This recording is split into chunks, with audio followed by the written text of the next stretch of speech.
go ahead and get started. Want to say thank you to Kristen Baher, ALGS mom, for coming on to lead this session, this discussion today. Kristen previously served on the board of the Alliance, and she's been very engaged in all of Emory's years on her Alagille journey. So we just thank you so much, Kristen, for doing this for us. And I will let you go ahead and get started. Oh, and your documents are in the backpacks. So if anyone is looking for the information that that she talks about today, it is preloaded in your backpack. Yeah, thanks for having me. This is awesome. I miss everyone in person, but this is just so great to have the accessibility and see everyone from all different places. Like she mentioned, I'm a mom to a 8-year-old girl. Her name is Emory. She was diagnosed with Alagille syndrome at 6 weeks old. I also have 2 other boys who were born, I guess, without Alagille syndrome, but one that has his own kind of medical and mental health needs. So I navigate a couple different kiddos that have different medical needs. And I'm also a parent partner at a local hospital here in Salem, Oregon. And I support families in just kind of navigating services and advocating for their children. After Emory was born, I just really had a passion to support parents. And that really actually came from the first Alliance that I went to back in, I don't know, Emory was 2. And just felt like this is amazing how we got all this information in one place, and I could understand how to take care of her and what I needed to do and advocate. And I just brought that back home locally and thought, I just want to do that for the families here, even if it's not for Alagille syndrome, just for all those needs. So that really drove the passion to what I'm doing now. And like she mentioned, I was a former board member for the ALGSA and enjoyed that community engagement piece. So this session, the Caring for the Caregiver, really is new for the Alliance, probably the last, San Diego Symposium. We just found there's just a really great need while we're getting a lot of information as family members and parents about everything about our child and or family member. There was this piece missing of, we also need some support in that. This is all new to all of us. It's a new language. It's very overwhelming. And without support for us, we can't really take this information and do a whole lot with it because we are kind of the drivers of all of this. So we need to just take a second and maybe look at ourselves and how we can take care of ourselves in the midst of this to do that. So it's just a different mind shift. We've been hearing a lot of medical terminology and a lot of overwhelming information. And so I'm just going to encourage you to just take a second and just like refocus and think about you for a second. And I'd love to hear from you in the chat or, throw a raised hand. I love comments, engagement. There's a lot of power in sharing information. It's really helpful. So one of the reasons that we talk about this is we really want to recognize the toll of caregiving and the need to care for yourself. We have to acknowledge it. It's real. And that taking care of yourself essentially takes care of your child. Sometimes we can just feel like, I don't want to think about myself. I don't want to talk about what I'm feeling, what I'm going through, because it's just not about me. But it really does affect your child or the person you're caring for. And then obviously your physical, emotional, mental health is kind of vital in the well-being of the person you're caring for. If you're not well, if you can't take care of yourself, that's ultimately going to kind of roll into how you care for your child. And again, do not feel guilty for taking this time to think about yourself. I found this quote that I absolutely love, and I had to read it about 3, 4, 5 times. And it says, "It is not the load that breaks you down, it's the way that you carry it." And at first I was a little frustrated thinking, great, this is another thing I have to think about how to do. Like, it's not the load, it's how I'm handling this. And it was more about, and I got this great picture in my mind, a visual of, I don't know if you guys, you go grocery shopping, you got all the groceries in your car and you think you can pick them all up and you see that milk jug left and you have your hands full and you go and pick up your milk jug like with your pinky and you're like, I can carry it all. And you take it in and you're like, about 5 steps in, you're like, I thought I could carry this like this, and your finger's freezing and it's about to fall off. And you're like, I can't even, you just set it down and then you just go in. And I'm thinking that this just gives a great visual of that. If I was to set those groceries down and pick up that jug of milk, it wouldn't be that big of a deal to carry in my hands, wrap my arms around it. It was the way that I picked it up. And so this is really just kind of a focusing on, how am I carrying my load? Is there ways to shift that? Can I think about that I don't have to be like broken down because I can't carry that milk jug. Maybe I just need to make some adjustments and rethink about how I'm carrying this. And sometimes we don't even have time to think about that, right? I mean, we're just on autopilot and we're surviving and we're doing the next thing. So this just gives you a second to just think about that, how you are carrying it. And one of the topics that have really come in strong this year for me, that I've been working with a support group that I have locally, is this topic of self-compassion. We as families, especially with children that have high medical needs, we have a lot of compassion, and a lot of that compassion goes out elsewhere. And this is really looking at self-compassion. And that, I know that's hard to wrap around because right now we're focused on learning about Alagille syndrome and how to help our kids, but this is really thinking about ourselves for a second. And self-compassion really is just being able to extend to oneself kind of instances of perceived inadequacy, failure, or general suffering. I just think about that for a second. In general suffering, giving yourself compassion. It was kind of a new concept for me. It's something I really struggled with, feeling compassionate for myself in those times. And there's a great author, it's Kristen Neff is kind of where this is adapted from. And she says there's 3 kind of elements to this self-compassion. One is self-kindness, and that is really being able to like be warm to yourself versus ignoring or hurting yourself through it. So if you think about that for a second, you can't deny our reality of what we're facing, right? With our kiddos. When we do that, it can just really increase our stress, our frustration, our self-criticism. But if we can accept our reality, we can hear these words that these doctors are saying, and we can have sympathy and kindness and just kind of a greater emotional balance. We'll have that experience of a greater emotional balance. And it is a balance, right? Between ignoring and wanting to just like be kind to yourself. It's kind of what we move through. The second element is just that common humanity, is that realizing that suffering is a part of our human experience. And it's something that we all go through, rather than feeling like this is only happening to me. When we have that mindset, sometimes it can be very paralyzing. And I found in the work that I'm doing, I'm working with families all day. They're coming in, they're talking about how much they're suffering. And they're like, I feel like I'm the only one doing this, And then they would leave, and the very next family would walk in and say the exact same thing. And I thought, if we could all just connect and know that we're not, there's something about knowing that all of us are doing this together, and that it's part of the human experience, and accepting that. Because I don't know about you guys, but sometimes I can feel like I'm the only one in the world that has these children that are going through this, and nobody gets it. And I can go in a really dark hole when I do that. That keeps me from really doing what I need to do. The third element is just that mindfulness. And this kind of goes along with that self-kindness. And I'd love to hear from you guys on this one. Being aware without suppressing or exaggerating the feeling. So we can't ignore it. We need to feel compassion. If we don't acknowledge it, we can't even give it compassion, right?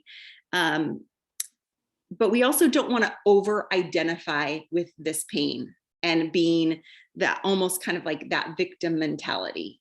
I know I've moved through these in different ranges. And I'd love to hear from you guys of at those first few years of a diagnosis, I wanted to be a victim, and I wanted my daughter to be a victim. And I really wanted everyone to know how much we were suffering. And I wanted the whole world to know. If I could have had a billboard, I would have bought one. Like, I just wanted to claim that and own it and live in that. And it was very heavy. And so it's this balance of being aware and not suppressing it and being like, we're fine, everything's fine, we're totally fine, to, oh my gosh, have you heard about all these, and this kind of balance of the two.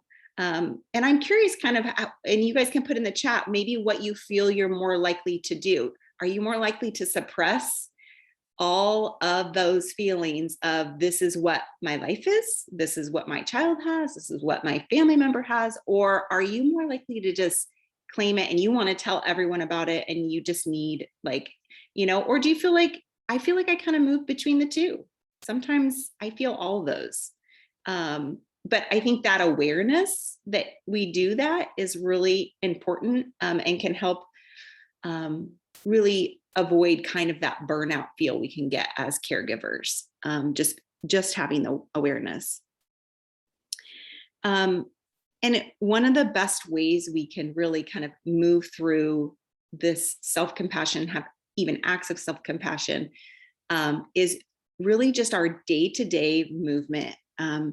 It is amazing how you can just take a moment to sit and really engage your breath, feel the ground on your feet, make a cup of tea, get a cup of coffee, go through your day-to-day things that you would normally do on those days where you just feel like, I can't do this today. Like, it's just, it's too much. I can't, trying to move through it.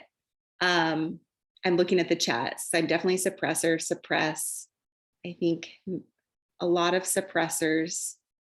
And I think that's a survival tactic, right? If I don't suppress this, it's going to come out and it can be ugly. You know, that could be at any moment. And how will I function? How will I take my child to these things? We stuff it down because, for one, sometimes we don't have a safe person to let it out to. And two, I don't know if I'll get past it if I let it out. I don't know if I'll be able to do the next thing, right? And I just want to acknowledge that's, I think, a total normal feeling. And I see that all day long in the office of families coming in. Just, it's a way of surviving to get what we need to get done. But I just want to acknowledge to you all that is happening, and encourage you just to think about how you might release a little bit of it. Who might that person be? Or even if it's for yourself, because I don't know about you guys, the longer I suppressed, I ended up exploding at some point, right? And it was over something so dumb, you know, just at some clerks like, hi, how's your day? And I'm like, my kid has a syndrome and this, and I just lose it. And then just the most inopportune time, right? So it's like, okay, Kristen, you gotta ease this out a little bit. And that's gonna look different for everyone, right? Everyone's gonna do that differently. I'm gonna look in the chat just real quick. A lot of competing when you talk about medical struggles. Yeah, I don't know, parents that have typical children and they're calling you about their ear infection and you're thinking, I would love an ear infection right now. That would be great, right? I don't know about you, I learned how to just go, you know what, their pain is just as valid as mine. They don't know this pain that I go through. I'm going to validate their pain and try not to compare that, but grieve that their pain seems a lot less worse than mine right now. You guys have great comments. I love it. And I think, you know, you guys read through those too, because you'll find a lot of common experiences and it will give you some peace in knowing that you're not feeling that on your own. And why it's important, and that author, Kristen, she talks about the research, that research indicates that self-compassionate individuals experience greater psychological health than those who lack self-compassion. For example, you're positively associated with life satisfaction, wisdom, happiness, optimism, curiosity, learning goals, social connectiveness, personal responsibility, and emotional resilience. That's a big load. And I don't know about you guys, but I don't have a lot of goals like that for myself. I'm not thinking, yeah, I want to be self-compassionate so I can like be curious and have happiness. But there's one thing that did shift my mind that made me think about wanting this. And that was thinking about my daughter, right? I didn't have a lot of drive for myself to get through this well, but I did have it for her. I want her to do this well. I do not want her to get to her teens and, you know, be a victim and be exhausted and just, I wanted her to suffer through this well, right? And I knew that if I didn't learn how to suffer through this well, I couldn't model that for her. And I, as much as I didn't care about myself, I cared about her. I just want the world for her in the midst of what she has and what she's going to face. So if that at all kind of helps, sometimes I just really struggle with thinking about myself and these wonderful things, these positively associated things for myself. I'm thinking about giving it to myself so that she can have that. And whether that's for another family member, and it's contagious, you guys, it really is when we can have that self-compassion. And I've seen it in the Alliance when we really started changing our language and having a lot of encouragement, it just grew like fire. And it can within your family and with your kids. So my reflection here, and maybe you guys can put in the chat, is how might you think about being more self-compassionate? How might it benefit you? Is this kind of a new concept? I know it was for me. Or maybe what element of that we brought out of the self-compassion kind of sticks out to you? I'm curious if that's something new that you've ever thought about. See what people got in the chat here.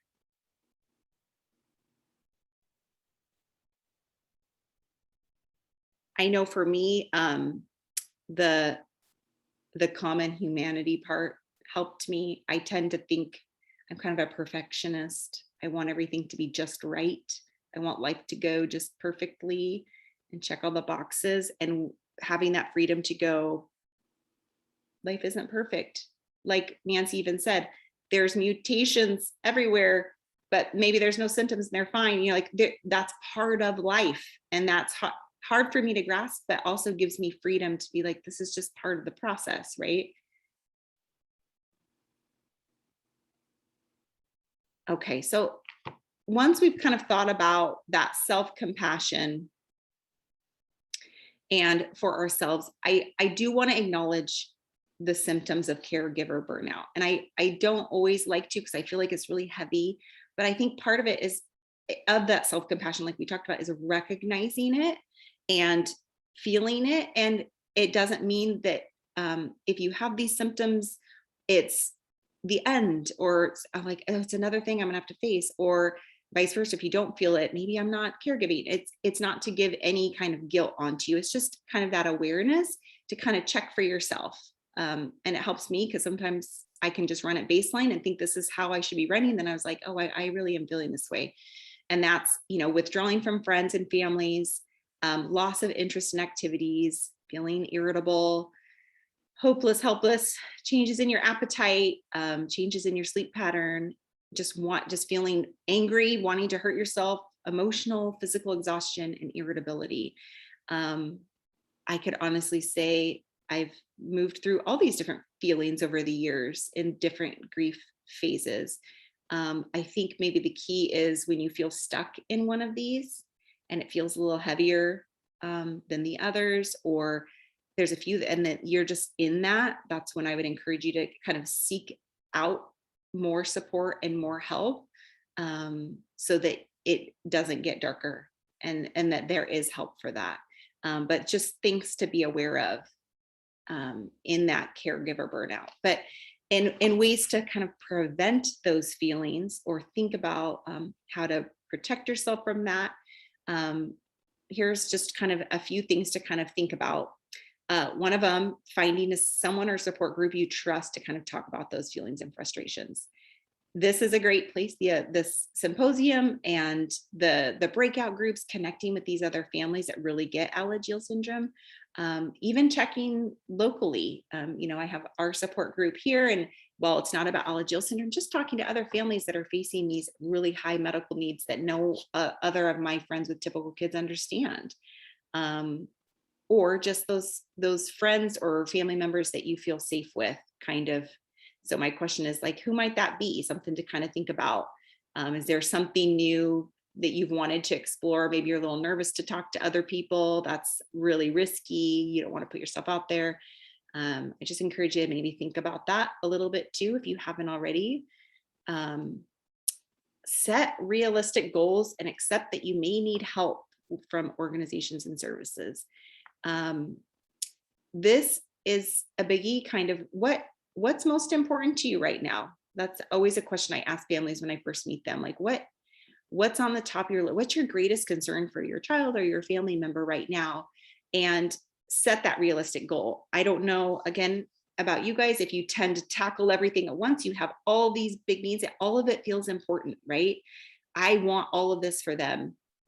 And sometimes when I do that, then I get overwhelmed and I set the goals too high and I'm missing things. So thinking about what's top priority for you and kind of working your way through and accepting some of those services and help. I know that's really tough, and that can bring up a lot of feelings of, I never expected to have to access this type of service.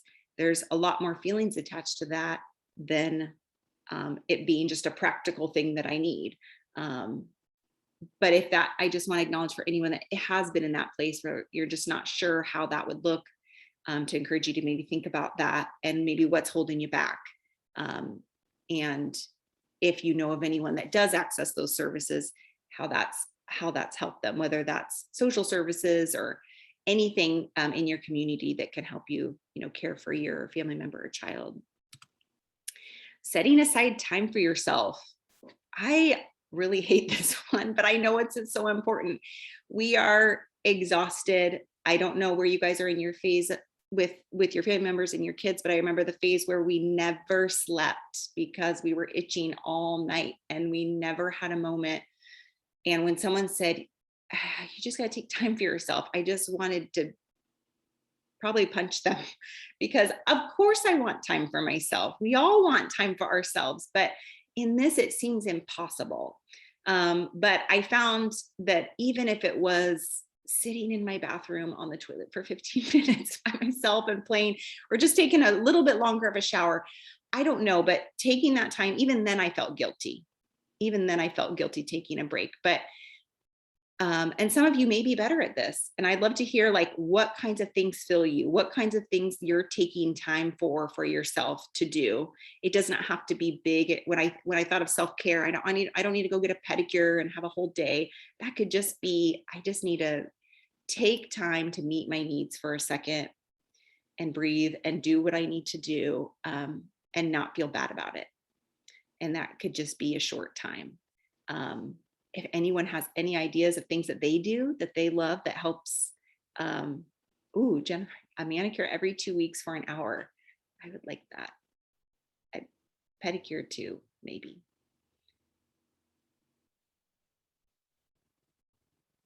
Just have to. Yeah, I agree. She mentioned, I've become allergic to the world if you just do this. And they usually don't have any idea. You're right. It's hard to hear advice from people that don't really understand, even from people who understand, because you know what, we're all doing this, but we're all doing it differently. We all have different families and homes and support, and we're all in different places. So it's not the same for all of us. I just want to acknowledge that. Valerie, you feel like you never get enough time for yourself. I feel guilty, but I enjoy working out. So working out probably gives you some energy, just feels good about yourself. That's so great that you know that about yourself. Elizabeth says she's made special time to do yoga and exercise at night. And yoga is really peaceful. I always enjoy a workout where I end laying on the ground, just doing nothing. That's my favorite. I love all those ideas. And you know yourself best. You know what fills you or calms you. And again, this isn't to tell you what to do, but just to think about giving you just a minute here in the symposium to, like, think about you for a second and what fills you, what has filled you in the past, just even if it's a little bit of something. Just mentally think about it, jot it down maybe as something to consider this year. Yana, you struggle with this. I know it's really hard. And that is something, it's not a have to, it's something to explore, something to think about. Is that a need for you? The next one is know your limits and be honest about your situation. How are you really doing? Knowing how much you can really handle can be really tough. And again, that goes back to just being honest with how you really are at, not so you can break down and lose it and not feel like you can do anything, but to get it out so that you can have compassion for yourself and move through it. And that, just like I said, might just be a little bit at a time.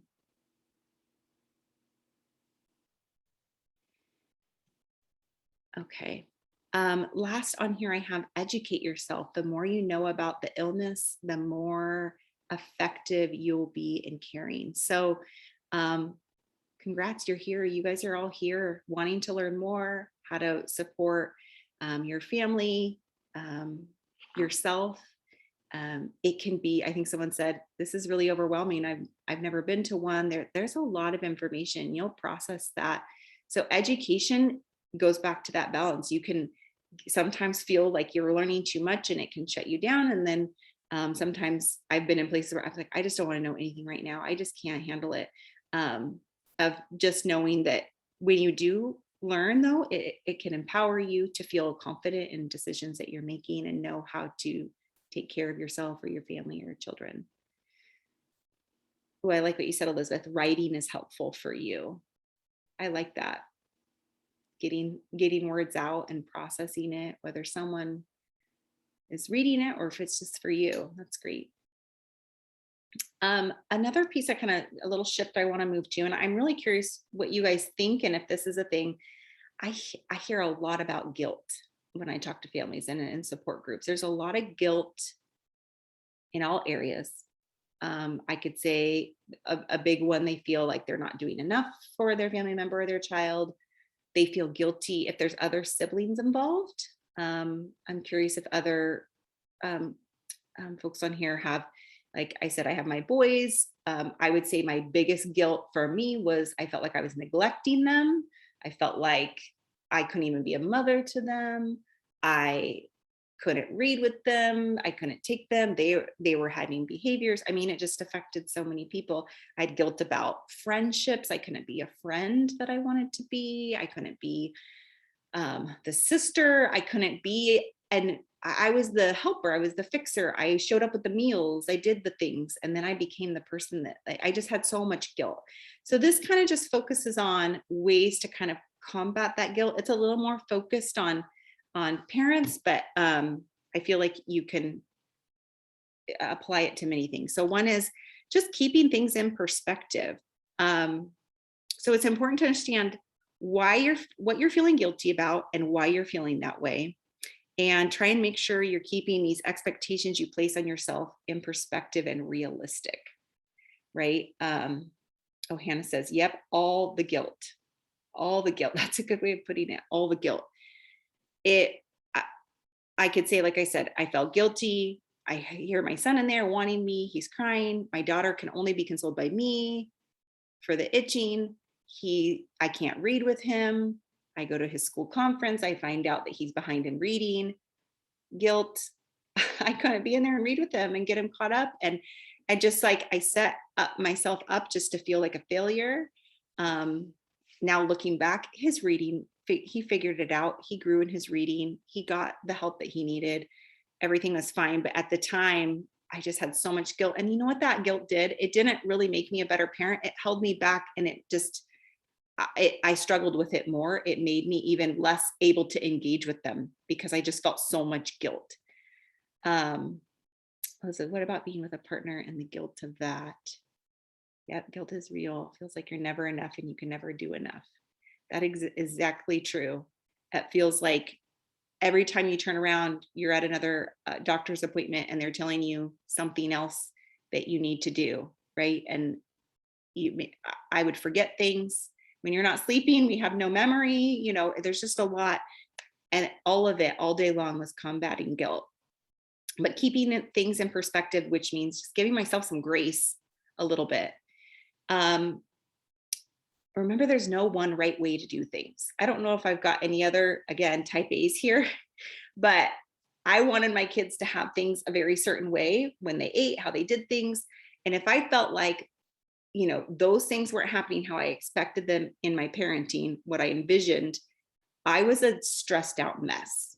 I was like, they didn't eat this the way that they had that instead of this. They're watching too much screen time. I just stressed about every little thing, and I just wanted it done the right way versus we kind of put that emphasis on we all have to do it the right way. It all has to be done imperfectly, when really there's not always one right way to do things. Shocker for me. It's like, what do you mean? It's not only my way and then that's it. Some of you may not struggle with that. It was a big struggle with me. Valerie says, that's me. Yeah. Others, they're a little bit more laid back, but this added a lot more guilt for me, because if I feel like it's not going the right way, then that means something's wrong and I'm doing something wrong. Setting your own personal standards. This is another great topic. I don't know if outside family members and friends kind of have a lot of influence on our standard. We get a lot of comments about how we should be doing things, right? Kind of taking that pressure off. And sometimes that's really, that pressure is too high. I hear all the time, mom comes in and she's like, my mother-in-law says I should be doing this, this, and this. And we are trying to meet the standard because we just want everyone to think we're doing everything. And that's not always attainable. And so sometimes just taking a moment and go, what's really important to me? Like, is it really important, in my home that this is happening? Like, what is important to me? And then letting go of everyone else's standards of what they think I should be doing. Sometimes way easier said than done, especially if you have a very close family and it can mess with relationships. But again, just something to explore and think about. And I'm curious if that is a big influence on any of you guys, and what you're facing. Just the pressure of not just family, but friends too, and school and doctors. Everyone has a different idea of how you should be handling this and making this happen. Stop comparing yourself to others, especially on social media. Social media is wonderful. I mean, we're all here probably because of social media, but it's also really difficult. And I want to hear from you guys on this too, whether you're comparing yourself to your typical family and friends. And I mean, everything already looks beautiful on social media. Or even just comparing ourselves with other kiddos that are experiencing what we have, but in different ranges. I know that that's really hard. If we're going through a hard season, we see a kiddo that's doing fine. And then it's hard to not to compare, right? And it can kind of just be normal. I'm just always looking at everyone else and be like, well, we are not doing that. Well, we can't do that. Well, we have to do this medicine. I can't, I'm just constantly, until I have an awareness like, oh, I'm thinking that because I'm comparing myself to all these things that are just in front of my face all day, and it's, again, a lot easier said than done. It's just an awareness. Am I comparing myself? Am I putting myself up against something that's just not even attainable for me? Yeah, I know, Amy, just devastated when you see difficult news and when our friends have passed. It's very hard to be in this and live in that and see, and our hearts break for all aspects of it. It's very close. Managing, discussing expectations has helped a lot with the right mentality, family and social media. Yeah, just discussing those expectations for sure. Yeah, the shutdown has brought a lot more that they're missing out on things and the typical activities. Yeah, put us in this boat of being a parent to or a family member with a family, with high medical needs or something rare like this, and then you shut us down for the year. We just added like a lot more obstacles to get what we need. So it has been really tough, and I've seen that. The last one, which just kind of ties back into what we've said for that, like remembering that life isn't perfect, and that's so hard to hear. But when we kind of accept that we're not perfect, our children also, it's also really important that like our child knows and our family members know that life in general isn't perfect, right? And I really struggled with this, thinking about this for my child, and I'd love to hear your guys' thoughts on this too. I really did want this perfect world for her and for my boys, and just like that they had this wonderful, happy childhood, right? And it's something that I didn't have. I had a very difficult childhood. So when Emery was diagnosed, I thought, yeah, this is just ruined everything, all the dreams that I had with my family, and that this isn't perfect. And we're going to have to really struggle and see really hard things. And it felt like an end all. It really did.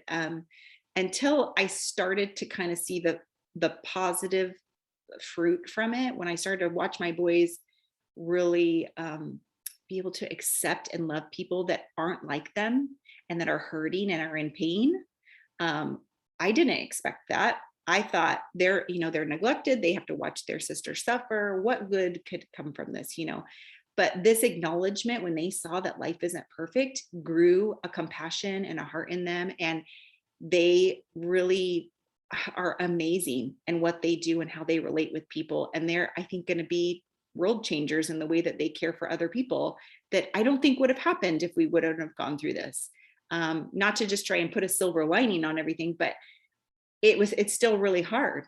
It doesn't mean that the hard stuff's not there, but it's been a part of their world to know that there are different people that are different, that go through different experiences, and life isn't perfect for them. I don't know how you guys kind of feel about that, or if you've seen any of that in your family, of kind of seeing some of the good things that have come from the struggles in all of this. Sorry, Cher, I'm trying to click through here. Hold on one second. If anyone has anything about that, I'd love to hear. I'm going to click.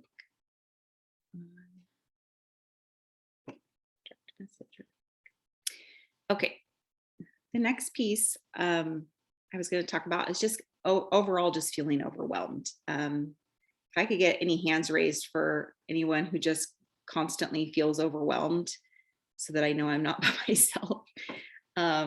Just because I'm talking about this, does that mean I'm not over? I'm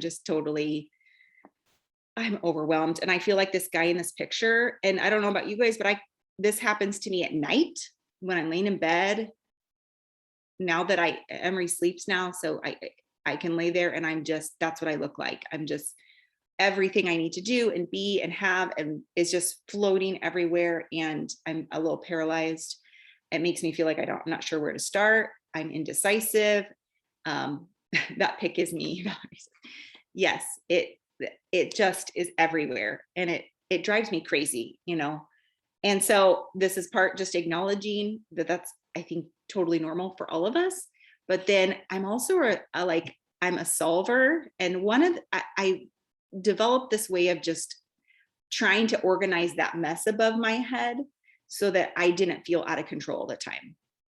And that's kind of what I wanted to move into, is this activity. And this is something I've kind of developed because I'm a very visual person. And this may be really great for some of you, and some of you it just may not. And maybe you can adapt it to what really makes sense to you. But I call it care mapping. And it's really a way that I've made like a visual picture of what I'm facing with, specifically for Emery, for my daughter. It's her focus, so person-centered focused. It's organizing by the life categories. It helps me gain some clarity, and it empowers me so that I'm not having to rethink of absolutely everything that I'm supposed to be doing. So in that backpack, if you even have a scratch piece of paper right now and you want to, if you're a doodler like me, you can just get a piece of paper, and similar to that image there, like Cher said in the documents, you can print it off if you like something pretty and template. Otherwise, you can just kind of do a scratch paper, make something similar, and you can make this care map for whatever it is that you're caring for. This could be for you. This doesn't have to be for, it could be for your family member, any way to just kind of get a map, an image of what you're facing. And it helps you give some perspective of what you have, maybe what you want to access, what you want to do, and give you some ways of moving into the next steps of that. And it would look something like this. So you would put yourself or your child or whoever you want to put in there that you want to care for, you'd put them in the middle. And the goal here is to make a visual map of what you're doing. So for her, I have, Emery in the middle here, and you can make whatever categories that you want that's going on in your life. These are our big ones. And off of those bubbles, like her, her medical, I put, sorry, I'm going to try and move my screen so I can see her different specialties kind of off of there. And I love this for myself because sometimes I forget all the specials that we have. I'm like, oh, that's right, she still sees a nephrologist. But I put it all in one place. And some people use binders and they've got that. This is something handy that you can just have a one snapshot, put it on the front of your binder. You can put it on your fridge, you can, wherever it is. And I'll just look at this every couple days, kind of like I do a calendar, and just go, okay, what am I dealing with here? So, and I kind of move through these, and off of each category you go do bubbles off of bubbles if you want to get real specific.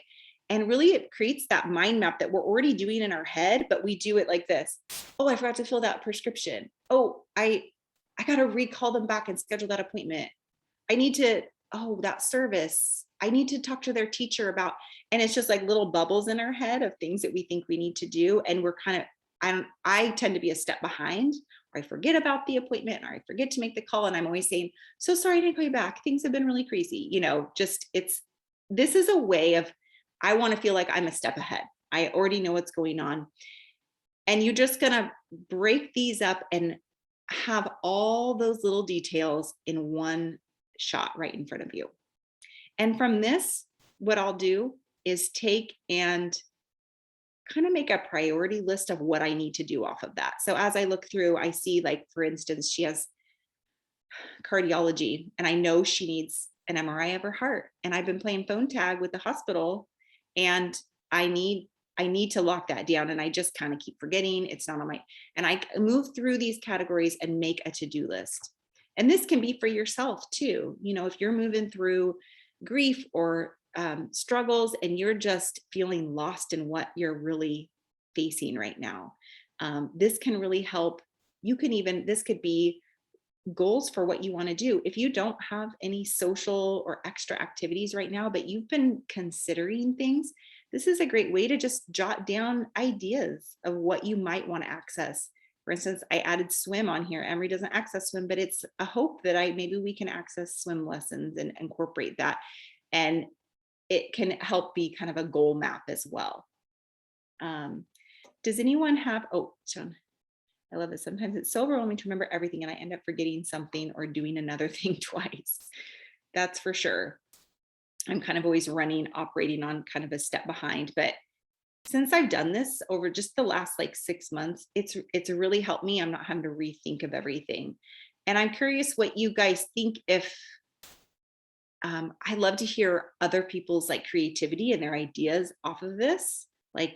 If you could think of any adaptations, or if you think of any other ways you would use this, I'd love to hear what you guys think about it and how you might use it, or if this is just too much visually for you. It might be different for all of you, how you organized your thoughts and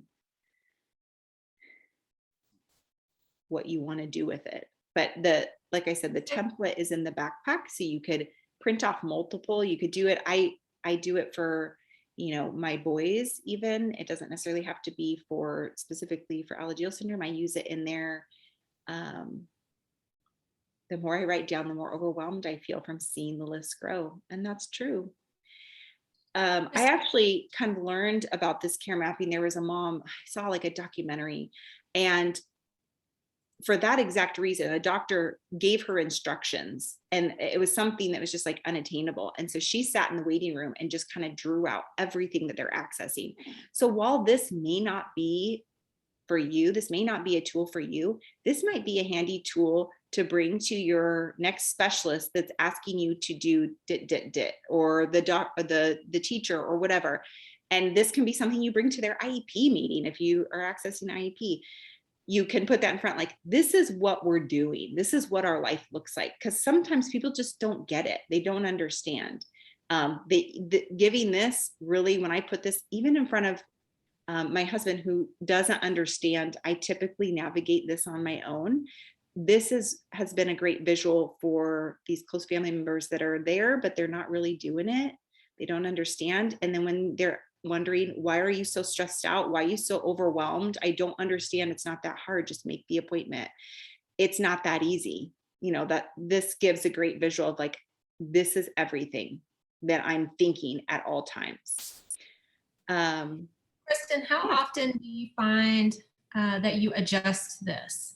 So, for instance, the cardiology appointment that she needs, things like that kind of come and go versus what's always there, like the medications, or, do you ever find it, sometimes, gosh, I need to update that, or is it kind of become, just part of your day? No, yeah. This map for me is more like things that are always going to be there. Like, she'll probably always have a cardiologist. She'll always have nephrology. She'll always have neurology. Like, we're going to be doing this for her lifetime. The pieces off of like school, maybe she won't have an IEP, maybe just like pieces of these things I might remove. Maybe we don't access that service anymore necessarily. But for the most part, our main categories in life, I mean, a lot of this will stay for her. She'll always have, there's social piece, she'll have services, she'll have medical, just the details in there might change a little bit. So I don't necessarily always put super specifics just for myself. It's more of a general, like, oh, that's right, she has an optometrist, she has glasses, and sometimes I just forget. Like, it's just not something I always think about. So this is for me a more of a general map, and that's why you can, if you like it on the computer, you can edit it, you can scribble. There's really no wrong or right way to do this. This is just, an idea, kind of a template. But it can help and be a tool, whether it be for you, family, or services or doctors, to kind of give them idea of what you're working through. Does anybody have any questions about this? Or, oh, Amy said, it's helpful to schedule my, Elizabeth, you raised your hand. Did you have something to say? Did you want to talk? Yeah, I just wanted to mention, like, for me anyways, it's not just the overwhelming, all the questions I need to ask my doctor while I'm there, or several doctors. I've come up with doing an audio recording of like their answers, because I find after seeing all the doctors and all the specialists, I'm so overwhelmed by the end of all the appointments. Half of it is gone and I can't have time to write everything down. So I started doing like an audio, with permission, of course, and then go back at it. So it's not so overwhelming to remember all the information that I needed to remember. That's a great idea, because sometimes we can't hear in that moment, especially if they've said something that's upset us or we weren't expecting. Everything kind of shuts down, and then we're just like functioning. I love that idea. And also for the spouse, or if a family member can't be there in the moment, then you'll have the feedback and remember all the details that they had. I find for us, because I'm the main caregiver that goes to appointments, going back to my daughter's dad, lots of the time I get lost in the trip and all the specialists. So being able to like just give it to him in an audio, and then he can go through it on his own time, kind of helps for our family anyways. for sure. I like that. I also really love electronic medical records. We use my chart a lot, and it's been really handy. There's a message here. Is Nicole says, I've found time blocking for doing certain activities and certain times, places helpful. I also keep lists of things that need to be done, but often keep them in places that I won't lose but aren't in my face, because I do find never-ending lists to be overwhelming. Yeah, isn't it? It's a balance of, I need to do this, but that's a lot, and it can mentally weigh you down a little bit. And I think it depends on how you move through it. But the fact that you know how you work and what works for you is what's important. I feel, oh, Jennifer, yeah. I have found it helpful to have like a list before I go to a doctor's appointment. I put a document on my phone. Okay, so this is this doctor. This is what I need to ask this doctor. This is what I want to know.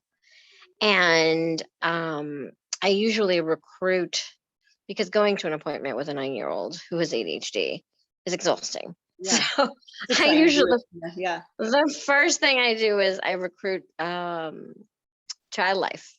I'm like, I need to talk to this doctor, so I need somebody to entertain her. So I try to either get volunteers or, and I have found that, even with sensitive topics where I don't want her to hear the answers or the questions sometimes, if she's distracted with somebody else, I am more focused on what needs to get done. Because if I try to entertain her and keep her calm and ask the questions, I usually forget something. Yeah. Which has been very tough this year, being that we can usually have one caregiver going to the doctor now, where before we had someone that help. Yes. Yes, I've seen that a lot. Yeah. That's a great tip. I love that. Does anyone else have any other just like general questions, just kind of about, I know that's a lot of heavy emotional and conversation. It's a whole shift from what you're going to be talking about and listening to. Is there any thoughts? I definitely want to know how you have difficult conversations with your young one present. Oh, that's a good one. How to talk about, like when you're in an appointment and they're sharing kind of that medical information and that your child's right there, can be really difficult. And if anyone has how do you talk to the doctors? I know for me, and I'd love to hear more input. I know we've got about 5 more minutes, but Emery and I talk very openly about what she has and what she does. And we talk very frankly and positively about it. I try my best to kind of keep my composure. And it's just very matter of fact. You have Alagille syndrome, and this is, your heart does this. And that means we're going to talk about all the pieces in your heart. And sometimes they work and sometimes they don't. But thankfully, we have these amazing doctors that know more than we do. And we live somewhere where we can get taken care of. And so we're going to go talk to them about that. We're going to hear about how we can help your heart. And it might sound different, but if you're unsure and you don't understand, or you feel happy or sad or scared about what's being said, just tell me. So I try to do my best to talk that way and not talk kind of shy about it, or that it's bad, or like, don't let them hear. I feel like they know when we're feeling like this is something bad, right? And so we just kind of talk calmly and almost like, yeah, this is what we're doing. We have to face, this is what we're facing. I don't know. I'd love to hear more about, Jennifer, she recruits volunteers or child life, which is good too. If it's an emotional topic and we're having to make big decisions in a place that we don't always have all the answers. And it's a very emotional when you're having these conversations. So if you know that that's what it's going to be, I think that's a great idea. And asking for the support from the hospital. Is there someone that can be there, especially right now while we can't bring an extra caregiver to be with them? So if we do get upset while hearing information or asking information. I like the idea of letting the child talk first to the doctor how they feel and what their questions are. That's a great idea. Involving them, which really empowers them, because they will be caring for, they're going to be learning how to do that. It's good that we are advocating for them to know how to care for themselves. So there's not such a shift in care when they become the age that they're doing that. our family make sure the medical team speaks to Cord and not about him. That's so true. If he is distracted, child life takes him out to play. That's true. I always appreciate a specialist that is looking and talking to Emery about how she's doing versus just to me. We've recently talked about consent and what's happening in the appointment. God, those are all great topics and important for us to be thinking about. I love all these ideas. Anyone else have any thoughts on that? Oh, before we visit, we help them write down questions to ask, even if it's just, why is the sky blue? Why is this the way that it is? I like that. Writing things down. And we all know our children best and what works for them. And my daughter is really shy when she's around, like she probably won't answer any questions or want to ask any questions. She just kind of shuts down. So I try and do a lot of it beforehand and then giving space in between an appointment to let her talk to me for our shy ones. Oh yeah, you're raising your hand. Sorry, I can't see your name. Yeah. So Yeah. recently, so my son just turned 10, Yeah. but not too long ago, I actually finally just asked him because I kept coming up with that. I was like, there's all these, he kept saying that, especially for yearly appointments, it felt like I was throwing him under the bus, just listing like, here's the past 15 things that have happened over the year. He's like, okay, already. Like, it feels like you're throwing me under the bus with all these negative things and questions, like, all right, already. But so I finally asked him, I was like, would you be okay if I talk to the doctor alone, or, this and that? Because a lot of times he does sit there sometimes because he's at that thing where he's not having the conversations and I am, but he doesn't want to have the conversations. And so I flat out asked him, especially when I want to have like harder conversations or some things that are more serious, or just when I have lots of talking to do, and would he like to be in the room or not? And he flat out said that when I try to hide it or whisper or going out of the room makes him think that there's more going on. Like, should I be worrying about this more? Like, there's a lot of stuff that he doesn't worry about on his end as much as I do as a mother. Yeah. And he said, when I do try to do that, it makes him wonder, should I be worried about this? Yes. Why would she want to talk to the doctor without me there? Yeah. It actually puts. And so I flat out asked him, like, hey, how do you feel about this? And he said that it actually gives him more anxiety. Just even thinking about that, or when I try to cover that. So we are very open about those conversations now. And I'm glad I finally asked him. Yeah. I'm so sorry, guys. I think we have like 1 minute left. I'm wondering if we can even continue this chat, like in one of the chats share, like just, I think this is great conversation. We're all connecting in this way of understanding, and there's just so much we want to talk to each other about. So I'm going to just wrap up real quick, and then maybe you could tell us what chat to go to, because I'm not familiar, but I just want to end with, don't forget what you guys have overcome, what you've already done, and how amazing you are. It just, I know that's, we say that, but I really mean it.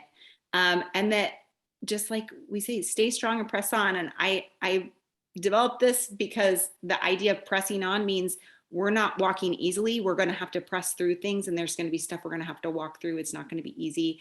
I just want to just say that we're not alone. And I hope this was helpful, and that we can continue chatting and connecting through this. Thank you guys so much. Thank you so much, Kristen. If you want to continue to chat, I would say the best place to go, X out of this, go into the lobby of the main platform, click over to the networking lounges, and you will default into the main lounge, and there's a Zoom room in there. Dr. Piccoli is also starting his keynote speech, so you may want to try to do both, or you can set a time to go back in there and meet everyone. We do have a break right after Dr. Piccoli, so whatever you guys want to do. Yeah, maybe after Dr. Piccoli. Yeah, okay. Thank you so much, Kristen. Thanks, guys. Thank you, everyone. Thank you.